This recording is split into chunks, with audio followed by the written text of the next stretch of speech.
How in the world can we talk about this country having the greatest healthcare system in the world, and we literally are taking healthcare from people because we want to give corporations more tax breaks? How can we say how great we are, how wonderful we are, when we literally are saying to people who make $200,000 to $500,000, oh, we're going to hook you up with more tax breaks? That means you ain't making $200,000 to $500,000.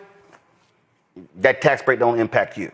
Oh, by the way, the SALT deduction, that's for homeowners. Black home ownership has never been 50%. So if you renting, you don't get that. We need to get real about our own lives. I agree with you that social media has warped our perception of how most people are living and made us feel as if we are, should be living a certain way. The reality of it is that most of us are living paycheck to paycheck. The reality of the whole thing is that we are struggling, and something like this bill that affects every aspect of our lives. You talk about healthcare. That is the biggest way. That's the number one way that people end up filing bankruptcy. I always point out to people, you never hear about a important, like a senator, you never hear anybody in the government or a president that dies young. And why is it? It's because they have top of the line healthcare. They are looked at and checked out all of the time. When we talk about our history and how we die young, it's because we're not receiving the same level of care. And now it's going to get worse.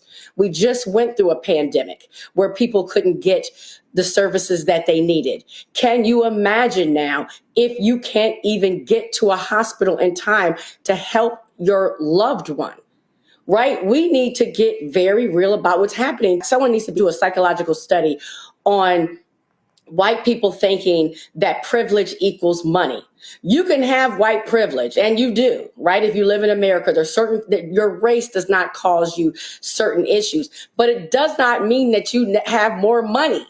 And so you have these broke white people who are making at or below the poverty level, and they keep voting against themselves because you have a president who has divided the company and made these people think that white is one way and everybody else is bad and poor and broke and criminals and illegals and all the words that he uses all of the time, and makes them think because they're white, they're right.